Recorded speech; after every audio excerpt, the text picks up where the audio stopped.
आप सभी का आज की इस केमिस्ट्री क्लास में पुनः आप सबका स्वागत है। आज हम पढ़ेंगे क्रियात्मक समूह क्या होते हैं। और आप सभी जानते हैं कि क्रियात्मक समूह के आधार पर ही किसी भी कार्बनिक यौगिक के लक्षण निर्धारित होते हैं। मतलब कोई भी कार्बनिक यौगिक यदि किन्हीं लक्षणों को प्रकट करता है तो उसका प्रमुख कारण होता है उसमें उपस्थित क्रियात्मक समूह। किसके कारण होते हैं लक्षण? क्रियात्मक समूह के कारण। जो भी क्रियात्मक समूह उससे जुड़ा होता है उसी के आधार पर वह कार्बनिक यौगिक अपने गुणों को प्रदर्शित करता है। ठीक है, तो हम सबसे पहले क्या करेंगे? क्रियात्मक समूह की परिभाषा। क्या लिखेंगे हम? क्रियात्मक समूह की परिभाषा। सभी इसको नोट करेंगे। क्रियात्मक समूह किसी अणु का वह भाग है, किसी अणु का वह भाग है जिस पर उस अणु की प्रमुख रासायनिक अभिक्रियाएं निर्भर रहती हैं। हमने क्या कहा कि क्रियात्मक समूह क्या होता है? क्रियात्मक समूह किसी अणु का वह भाग है जिस पर उस अणु की प्रमुख रासायनिक अभिक्रियाएं निर्भर रहती हैं। जैसे उदाहरण के तौर पर हम यहाँ पर ले सकते हैं। आप सभी देख रहे हैं। सबसे पहला उदाहरण मैंने लिया है ROH। R बराबर क्या है यहाँ पे? एल्किल समूह। कौन सा समूह है? एल्किल समूह। ये एल्किल भी हो सकता है और एरिल भी हो सकता है। कौन कौन सा हो सकता है? एल्किल हो सकता है और एरिल भी हो सकता है। एल्किल समूह हम किससे लेते हैं? एल्केन से जो वन हाइड्रोजन रिप्लेस होकर के हमें जो मूलक प्राप्त होते हैं वो हमारे क्या होते हैं? एल्किल मूलक होते हैं। जैसे उदाहरण के तौर पर मैंने कहा CH3, मैंने कहा C2H5, मैंने कहा C3H7।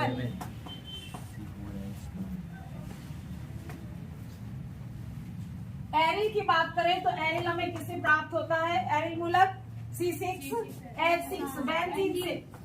ये कौन है हमारा? C6H5। फेनिल मूलक भी जिसे हम कहते हैं। कौन सा मूलक कहते हैं? फेनिल मूलक भी जिसे हम कहते हैं। अब हम सीधे आते हैं किस पर? ये जो OH जो हमने जोड़ा हुआ है हम सीधा इस पर आ रहे हैं। तो OH हमारे किसके लिए है? OH किसका क्रियात्मक समूह है? कोई बताएगा मुझे? एल्कोहल का। किसका है? एल्कोहल का। तो यदि OH समूह किसी के साथ जुड़ा होता है यानी कि वह कोई एल्कोहल होता है। जैसे उदाहरण के तौर पर हमने लिया CH3OH। इसका प्रचलित नाम होता है मैथिल एल्कोहल। कौन सा एल्कोहल होता है? मैथिल एल्कोहल। IUPAC ने हमको बताएगा मुझे? मैथेनॉल। क्या होगा इसका नाम? मैथेनॉल। ये हमारा IUPAC नेम की पद्धति के अंतर्गत मैथेनॉल। इसमें हम और भी उदाहरण आगे ले सकते हैं। जैसा कि मैंने आपको पिछली क्लास में बताया था कि जो सजातीय श्रेणी होती है तो सजातीय श्रेणी की विशेषताओं में हम ये कहते हैं कि सजातीय श्रेणी में उन्हीं सदस्यों को रखा जाता है जिनका क्रियात्मक समूह एक समान होता है। जिनका क्रियात्मक समूह एक समान होता है, जिनके बीच में, जिनके सदस्यों के बीच में CH2 का अंतर होता है, जिनके दो सदस्यों के बीच में अणुभार में 14 का अंतर होता है और जिन्हें सामान्य विधियों के द्वारा बनाया जा सकता है। ये किसकी विशेषता थी? हमारी सजातीय श्रेणी की विशेषता। ठीक है, सबको मालूम है? ये अपने पहली क्लास में पढ़ा हुआ था। तो इसी तरीके से जहां हमने ये एथिल मूलक है C2H5OH, एथिल अल्कोहल, इसका नाम क्या हो जाएगा? प्रचलित नाम एथिल अल्कोहल। और इसका IUPAC नेम होगा एथेनॉल। क्या नाम हो जाएगा इसका? एथेनॉल। चलिए अब मैं एक अगला क्वेश्चन आप सबसे करती हूँ। नेक्स्ट मैंने कहा C3H7OH। C3H7OH नाम बोलिए कोई जल्दी से। क्या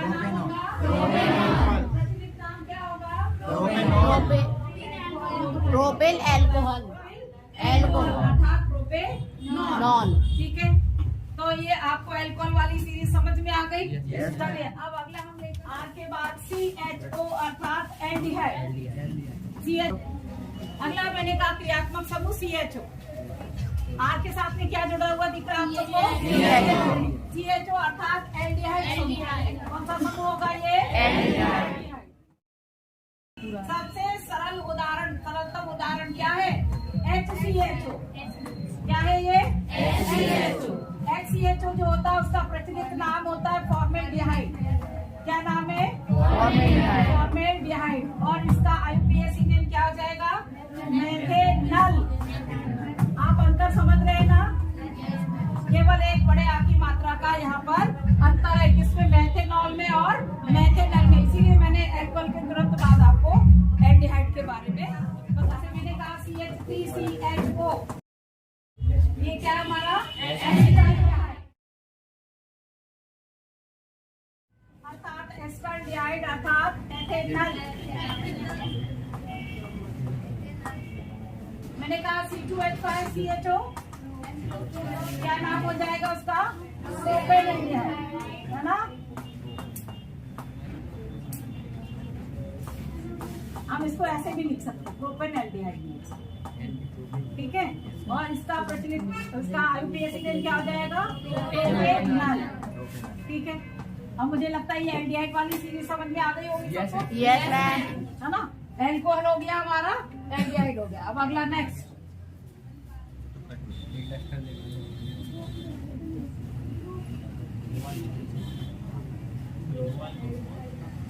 चलिए अब अगला देखिए। एल्डिहाइड के बाद हम लेकर चलते हैं, हमने लिया है आर के साथ में क्या जुड़ा हुआ दिख रहा है आपको? NH2। क्या होता है ये? एमीन। मैंने सबसे पहला उदाहरण लिया CH3NH2। क्या नाम इसका बोलिए अब? मैथिलेमीन। क्या नाम हुआ इसका? मैथिलेमीन। मैथिलेमीन। और इसका IUPAC नेम कोई बताएगा मुझे? मैथिलामीन। यही है मैथिलामीन। और IUPAC नेम हो जाएगा इसका मैथिलामीन। क्यों बोला ये क्यों बोला बताइए? मैथिलामीन में इसको नाम क्यों दिया, कोई बताएगा मुझे? क्योंकि ये CH4 का एक हाइड्रोजन रिप्लेस करके वहां पर NH2 ग्रुप जुड़ा हुआ है। NH2 क्रियात्मक समूह जुड़ा हुआ है। कब? मीथेन का हाइड्रोजन परमाणु रिप्लेस होकर के वहाँ क्या जुड़ा है? कौन सा क्रियात्मक समूह? NH2। इसलिए इसका नाम क्या होगा? मैथिलामीन। इसी तरीके से मैंने एक और उदाहरण लिया C2H5NH2, एथिलेमीन। क्या नाम होगा इसका? एथिलेमीन। और एथिलेमीन का नाम क्या हो जाएगा IUPAC में? एथेनामीन।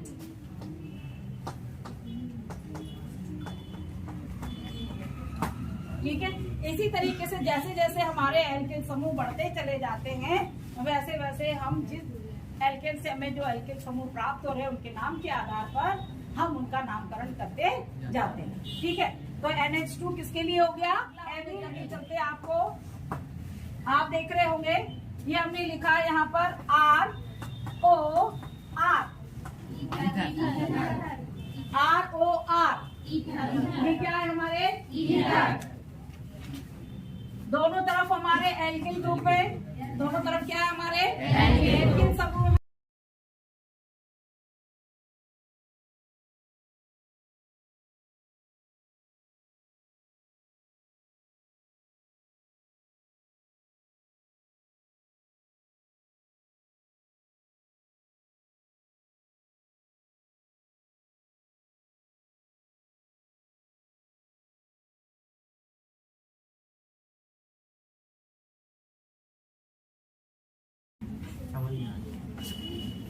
है ना? तो CH3OCH3 लिखा मैंने, ये दिख रहा है ना? हाँ। तो ये इसका प्रचलित नाम क्या है? Dimethyl ether. इसमें दोनों जो एल्किल ग्रुप हैं वो दोनों समान हैं। कैसे वो? समान। इसलिए हम इनको कहते हैं सरल ईथर। सम्मित भी कहते हैं और सरल भी कहते हैं। सरल ईथर या सम्मित ईथर। और यदि यहाँ पर दोनों एल्किल समूह अलग अलग होते हैं तो हम क्या कहते हैं इनको? मिश्रित ईथर। क्या कहते हैं? मिश्रित ईथर। इसका नाम क्या हो जाएगा IUPAC ने? मेथॉक्सीमेथेन। क्या नाम होगा इसका? मेथॉक्सीमेथेन। देखिए कई बार जो है प्रश्न को बहुत घुमाने के चक्कर में हमारा जो पेपर सेटर होता है वो प्रश्न को कि बच्चा थोड़ा सा भ्रम में आ जाए तो वो उसका नाम कुछ बदल देते हैं, है ना। अब जैसे यदि वो ये उन्होंने वहां लिख दिया मेथॉक्सीमेथेन तो फिर आप सोचिए, है ना, तो आप नहीं समझ पाएंगे ना जब तक आपको IUPAC नेम उसका पता नहीं होगा। ठीक है, इसी तरीके से एक मैंने और लिया C2H5O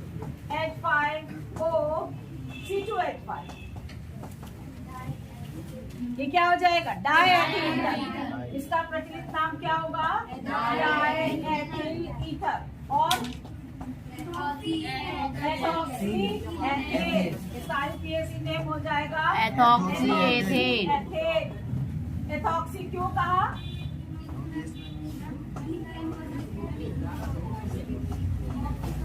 OC2H5 इकट्ठा जो है साथ में, इसको वाला पोर्शन हमारा एथॉक्सी और ये एथेन। ठीक है, आया सबको इतना समझ में? Yes ma'am. अब इसके पश्चात अब हम कौन से उस पे ले, कौन सा फंक्शनल ग्रुप ले, कौन सा क्रियात्मक समूह बताइए? कीटोन। चलिए कीटोन ले लिया। तो RC डबल बॉन्ड O और RC डबल बॉन्ड O और फिर R। तो ये क्या हुआ हमारे, जहां पर C double bond O present है इस तरीके से, यानी कि और ऐसे R लगा हुआ है तो वहां पर क्या होंगे? वो कीटोन। वो क्या होंगे? कीटोन। कीटोन के साथ में हमेशा देखिए C डबल बॉन्ड O और इस तरीके से ये आपके R समूह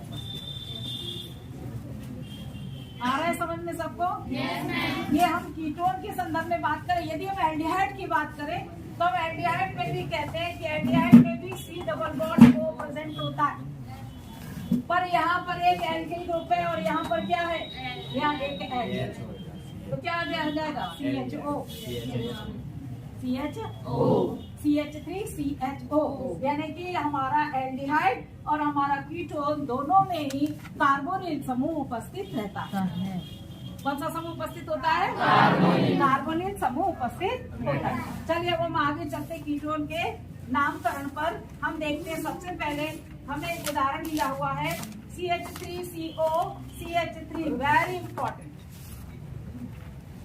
CH3CO CH3, इसका प्रचलित नाम है एसीटोन। क्या नाम है इसका? एसीटोन। और एसीटोन इसका IUPAC नेम आपके कार्बन परमाणु की संख्या के आधार पर निर्धारित किया जाता है।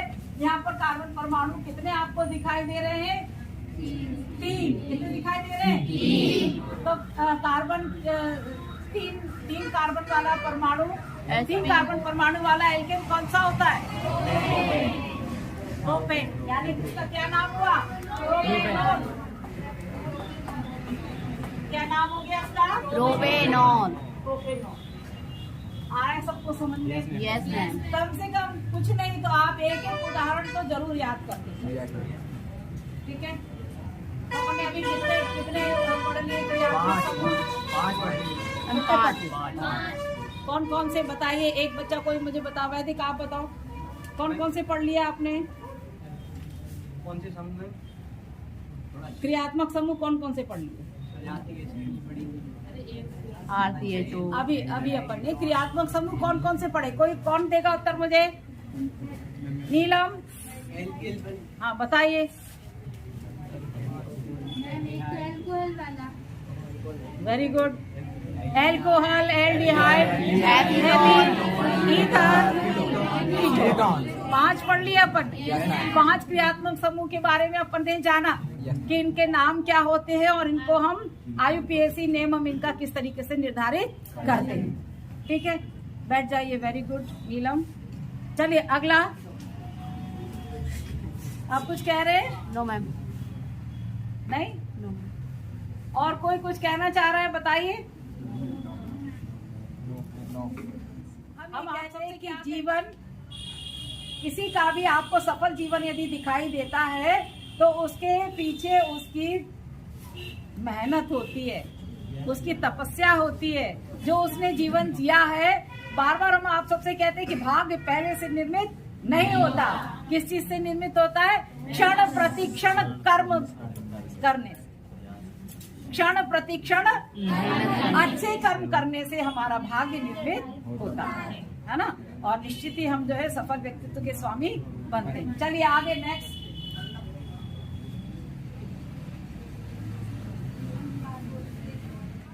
अपना कौन से समूह पर? कार्बोक्सिलिक।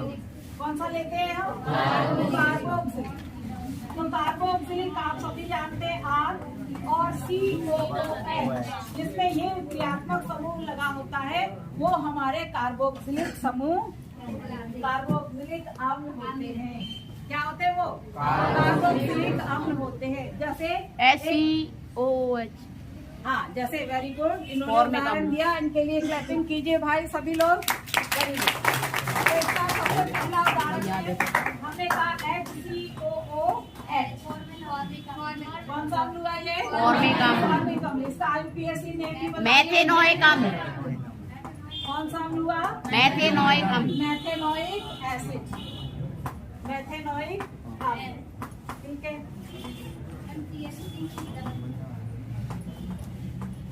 अगला CH3COOH। एसिटिक, आपको बहुत अच्छे से आ गए। यस, एसिटिक अम्ल। एसिटिक अम्ल। एसिटिक अम्ल का तो IUPAC नेम क्या होगा? एथेनॉइड। एथेनॉइड, क्योंकि यहाँ पर 2 कार्बन परमाणु हैं, इसलिए इसका नाम होगा एथेनॉइक अम्ल।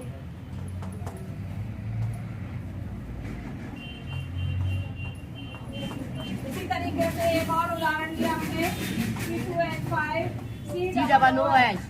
प्रोपिनोलिक अम्ल। प्रोपेनोइक अम्ल। इसका IUPAC नेम क्या होगा? प्रोपेनोइक अम्ल। प्रोपेनोइक अम्ल।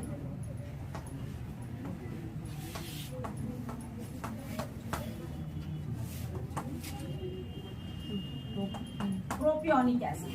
यस मैम, प्रोपिनोलिक इसका प्रचलित नाम है प्रोपियोनिक अम्ल। अम्ल। चलिए, तो हमारा एसिड क्रियात्मक समूह भी हमको समझ में आ गया। अब इसके पश्चात हम चलते हैं आपका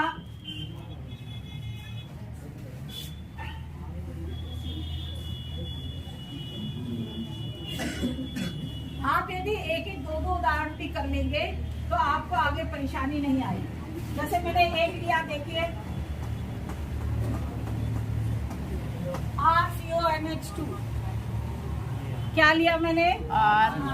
RCONH2, जिसमें CONH2 जुड़ा है, यानी कि वो एमाइड है।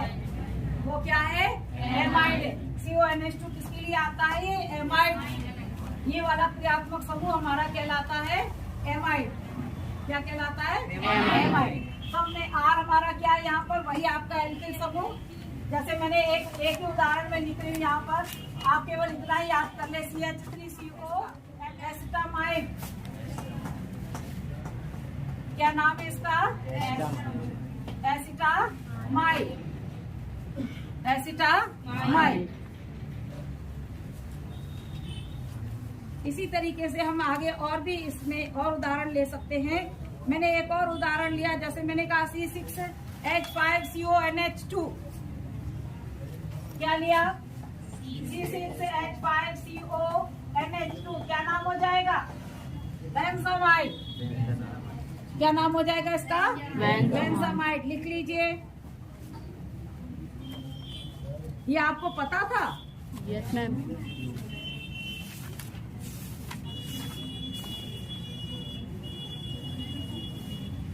ये कह रहे हैं कि इनको मालूम था। ये कह रहे हैं इनको मालूम था। तो हमने यहाँ लिखा हुआ एसिटामाइड। एसिटामाइड का आपका IUPAC नेम क्या होगा? एथेनामाइड। क्या नाम होगा इसका? माइड। CH3CONH2 प्रचलित नाम इसका एसिटामाइड, और इसका IUPAC नेम होगा एथेनामाइड।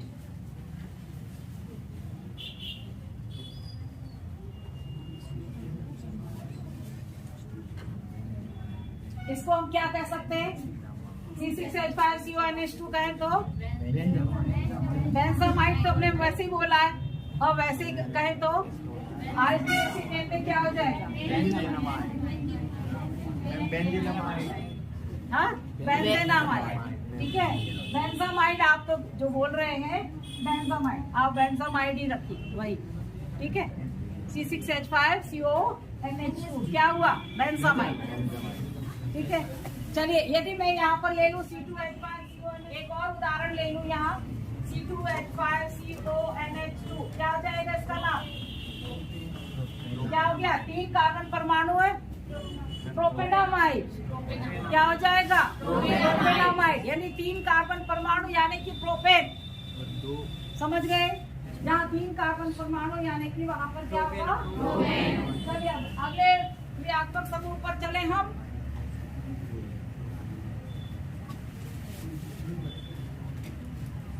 अगला क्रियात्मक समूह कौन सा?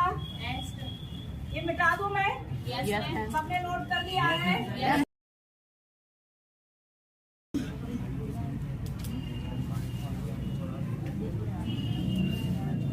देखिए एक और R के साथ में जुड़ा हुआ है, ये क्या है? NO2। कौन सा समूह जुड़ा हुआ है? क्या हुआ ये? जब ये NO2 इस तरीके से लिखा होगा तो हम इसको कहेंगे, बोलिए बोलिए, आप आंसर दीजिए।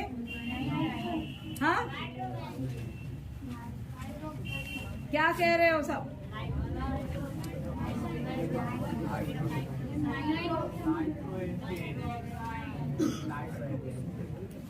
हाँ, नाइट्रो एल्केन। क्या हो जाएगा वो? Nitro alkene. Nitro alkene. जब इस तरीके से होगा तो ये नाइट्रो एल्केन है। ये क्या है? Nitro alkene. और यदि ऐसे हो तो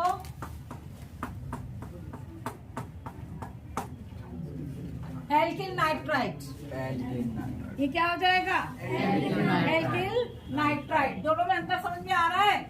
दोनों एक दूसरे के समावयवी भी हैं। क्या है दोस्त? एक दूसरे के समावयवी। और कौन से समावयवी? कौन बताएगा मुझे? चलावयवी। क्या है ये? चलावयवी, यानी कि इन दोनों में जो है वो चलावयवता पाई जाती है। इसमें नाइट्रो एल्केन लिख लीजिए यहाँ पे, नाइट्रो एल्केन। और ये क्या हो गया हमारा? Alkyl nitrite. एल्किल नाइट्राइट और नाइट्रो एल्केन जो है वो एक दूसरे के समावयवी हैं। और इनमें कौन सी समावयवता पाई जाती है? वह पाई जाती है चलावयवता। ठीक है, इतना समझ में आया सबको? नाइट्रो एल्केन के उदाहरण यदि हम लें, एक उदाहरण में लेती हूँ, जैसे मैंने कहा CH3NO2।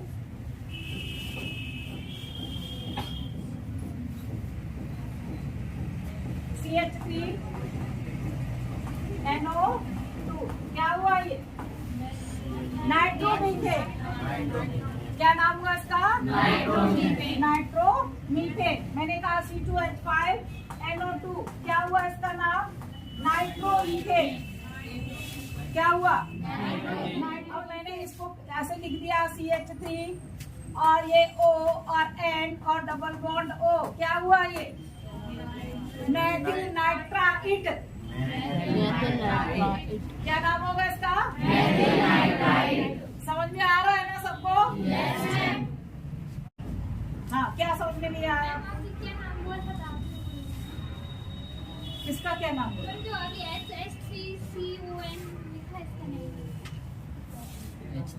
देखिए, अब इधर देखिए, पहले इधर आइए। RNO2 बराबर यहाँ क्या है? Nitro alkene. और RON double bond O, alkyl nitrite. तो जब हम CH3NO2 बोल रहे हैं, ये हमारा नाइट्रोमीथेन हुआ। नोट करिए, CH3NO2 नाइट्रोमीथेन और C2H5NO2 क्या होगा? नाइट्रोमीथेन। अब यदि हम इसको इस तरीके से लिख लें, आप देख रहे हैं यहाँ पर हम क्या दिखा रहे हैं? CH3ON double bond O। ये क्या है हमारा? ये हमारा क्या हो गया? नाइट्राइट हो गया। ये क्या हो गया हमारा? नाइट्राइट। मैं आपको बहुत उसमें डीपली नहीं ले जा रही हूँ, मैं आपको केवल सरल सरल भाषा में समझाने का प्रयास कर रही हूँ। तो ये क्या होगा हमारा? Methyl nitrite.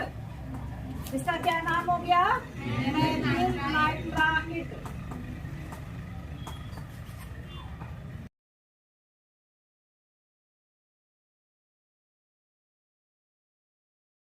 हाँ, फिर देखिए एक और उदाहरण मैंने लिखा, अब इसका नाम आप बताइए। C2H5O N double bond O, क्या हुआ ये? दीजिए कोई। हाँ, क्या हो जाएगा? Ethyl nitride. Ethyl nitride. और नाइट्रो इथेन कहे तो C2H5NO2। नाइट्रो इथेन कहे तो C2H5NO2। और एथिल नाइट्राइड कहे तो C2H5O N double bond O। ठीक है, आया इतना सबको समझ में? ये हमारा क्या हो गया? Ethyl nitrite.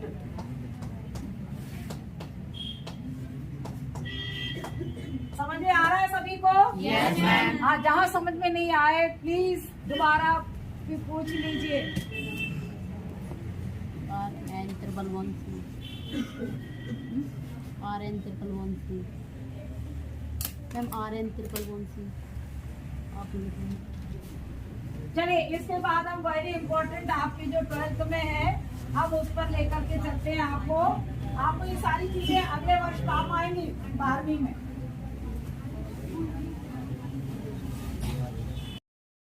मैंने लिखा RC, क्या हुआ ये? Alkyl cyanide. ये क्या हुआ हमारे? क्या हुआ हमारा? आपको समझ आ रहा है? Very good. ये सिंगरौली कौन बच्ची थी? क्या नाम बताया था? प्राची। चलिए, हमें तो नाम से मिला। ठीक है, RC ट्रिपल बॉन्ड H, ये हमारे क्या है? Alkyl cyanide. ये क्या है हमारे? Alkyl cyanide.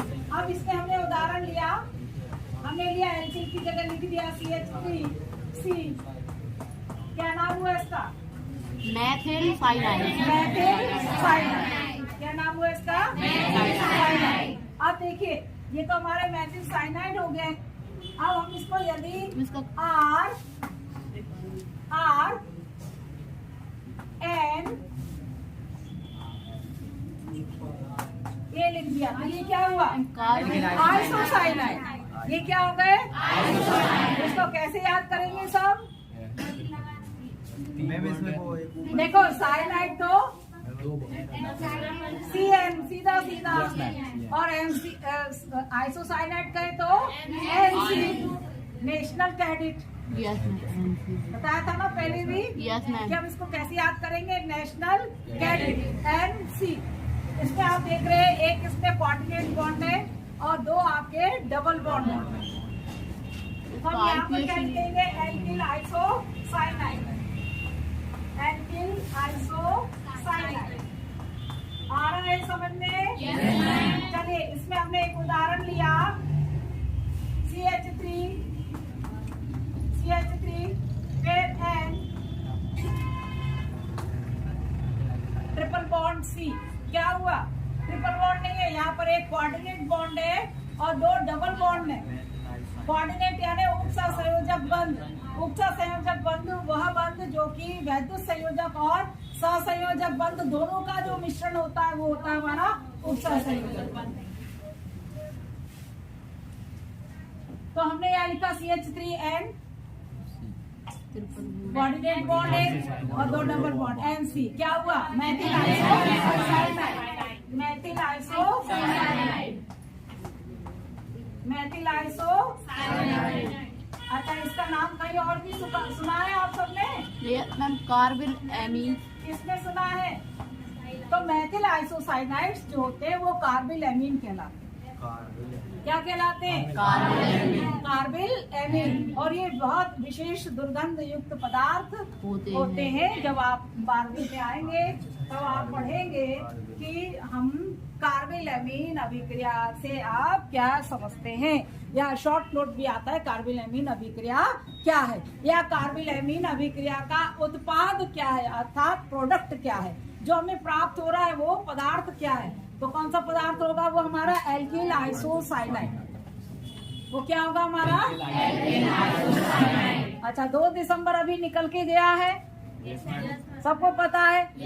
2 दिसंबर 1984 में भोपाल में गैस टेस्ट भी हुई थी, उसमें भी यही गैस थी, मेथिल आइसोसाइनाइड। समझ गए? बहुत जहरीली और इतनी विषैली कि जिसने इसको सूंघा तो जानवरों के इतने बड़े बड़े पेट ऊपर तक फूल गए थे, और मतलब जो इंसान लोग थे जिन्होंने ज्यादा मात्रा में सूंघ ली वो तो वहीं के वहीं मर गए। सोते सोते ही मतलब एक एक घर से 5-5 लाशें निकली थी,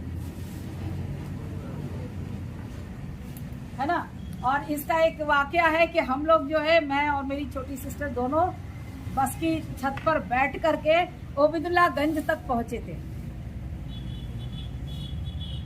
2 दिसंबर की रात। तो इतनी भयावह स्थिति थी उस समय, मतलब किसी को ये नहीं समझ में आ रहा था कि हम सांस कहाँ से लें।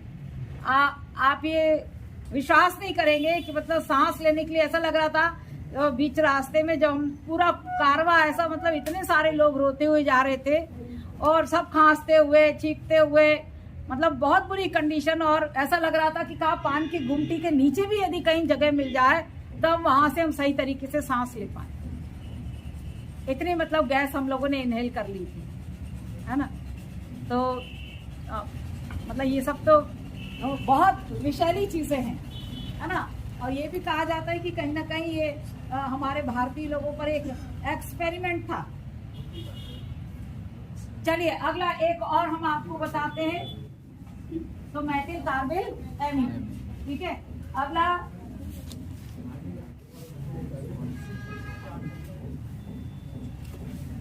देखिए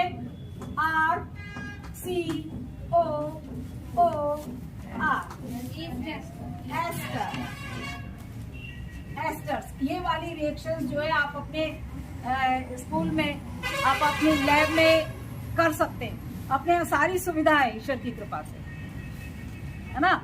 अपने सारे रिएजेंट्स हैं, चाहे आपका टॉलेन अभिकर्मक हो, चाहे आपका फेलिंग सॉल्यूशन हो, चाहे आपका शिफ्ट रिएजेंट हो, है ना।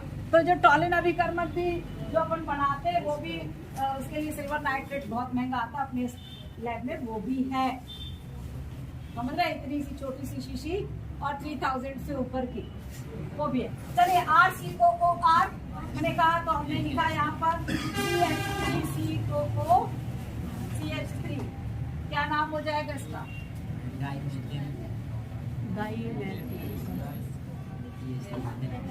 कौन सा एस्टर हुआ ये?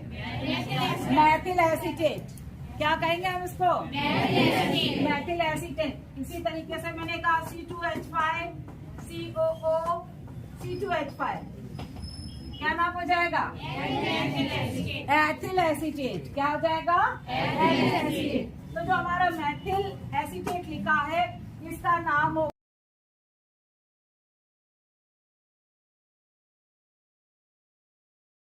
मुझे लगता है मैंने ज्यादातर आपके IUPAC नेम जो आपके क्रियात्मक समूह से रिलेटेड थे वो मैंने आपके कवर कर दिए।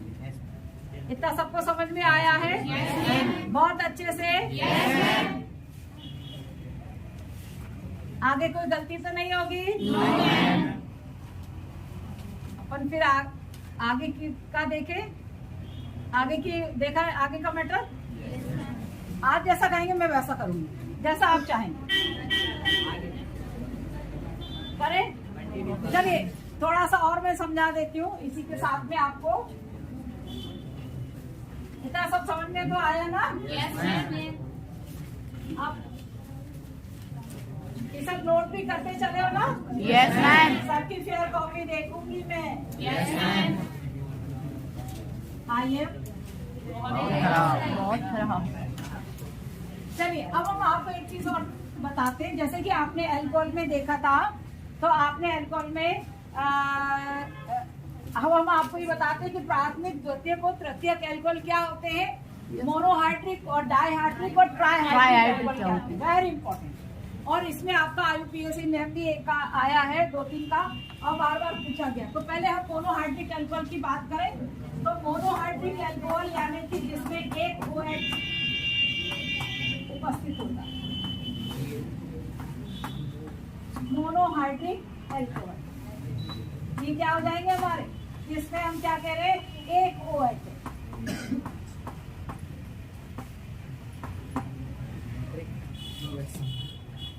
मोनोहाइड्रिक अल्कोहल एक OH। सार्थक जी बताइए, खड़े हो जाइए। एल्किल साइनाइड और एल्किल आइसोसाइनाइड में क्या डिफरेंस है, बाहर निकल के आइए। तो हमने कहा मोनोहाइड्रिक अल्कोहल यानी कि जिसमें एक OH समूह है। हमने कहा डाइहाइड्रिक अल्कोहल जिसमें दो OH समूह है। ठीक है, डाइहाइड्रिक अल्कोहल, डाइहाइड्रिक अल्कोहल यानी कि हमने लिखा 2 OH। ठीक है, अब हम लिख रहे हैं ट्राइहाइड्रिक अल्कोहल। तो ट्राइहाइड्रिक इसमें से पूछा जाता है बेटा, इसलिए मैं बता रही हूँ। ट्राइहाइड्रिक अल्कोहल तो इसमें 3 OH समूह होंगे।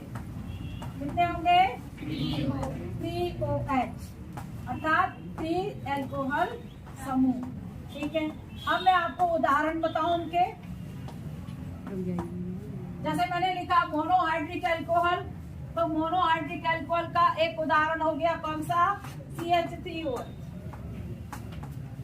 और उदाहरण C2H5OH, और उदाहरण C3H7OH।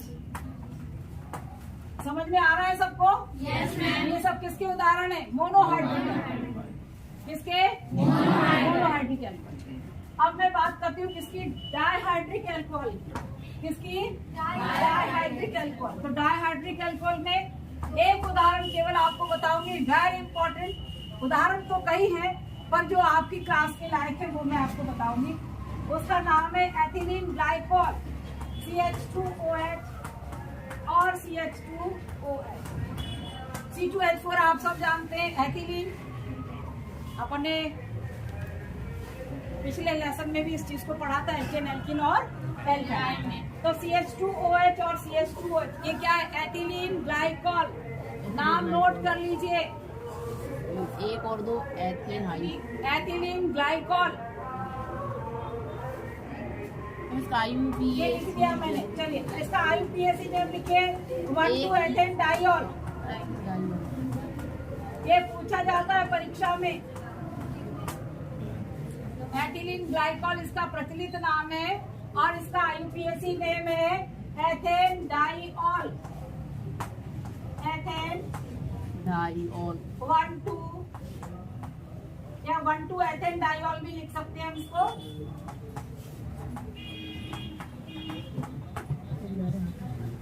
एथेन हमने क्यों कहा, 2 कार्बन परमाणु, 1,2 दोनों कार्बन परमाणु से जुड़ा हुआ एल्कोहल समूह, इसलिए हमने उसके आगे जोड़ दिया 2 एल्कोहल समूह, इसलिए डाई और एथेन 1,2 डाई। अब हम आपको तीसरा एक और उदाहरण बताते हैं ट्राइहाइड्रिक अल्कोहल का।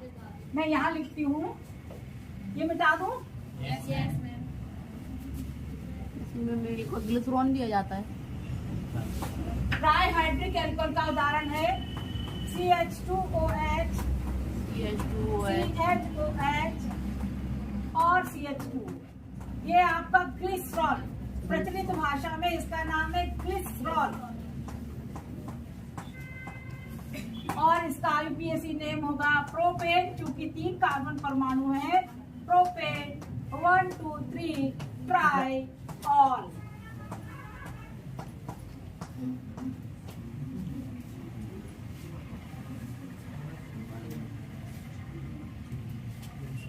आया सबको समझ में? ये बहुत इंपॉर्टेंट है, इसका भी नाम और इसका भी। ये IUPAC नेम पूछे जाते हैं।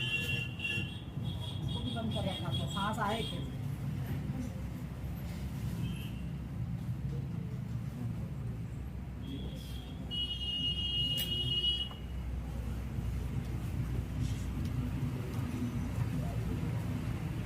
अब मैं 2 चीजें और आपको बताऊंगी बस, और फिर मैं अपनी क्लास यहीं पर समाप्त करूंगी। ठीक है,